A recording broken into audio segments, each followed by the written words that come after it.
How do delays in I-485 processing affect I-829 petitions?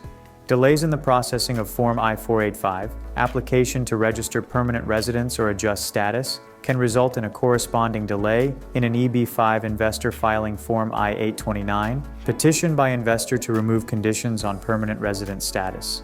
Form I-829 cannot be filed until 21 months after the approval of Form I-485, when conditional permanent residency officially begins. Therefore, the longer it takes for Form I-485 to be approved, the longer it will be before an EB-5 investor can file Form I-829. The final step in the EB-5 visa process. Filing Form I-829 is known in the industry as the final step in the EB-5 visa process. Once an investor's I-485 petition has been adjudicated, they and their immediate family members are granted conditional U.S. permanent resident status for a period of 2 years. Within that time frame, the EB-5 project must prove to have met United States citizenship and immigration services requirements, including its projected economic impact and the creation of at least 10 jobs. If that is the case, then the investor can file Form I-829 to make their U.S. residency permanent. Concurrent filing.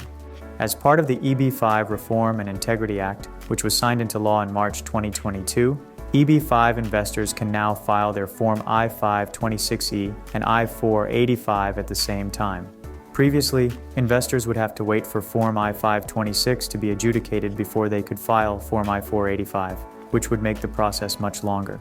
Now that concurrent filing is an option, EB-5 investors who already reside in the United States through an H-1B or E-2 visa, for example, can enjoy a more streamlined process.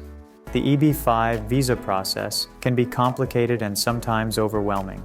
Therefore, it is in the best interest of an EB-5 investor to contact an immigration attorney who can help them through the process, answering any questions and providing expert guidance.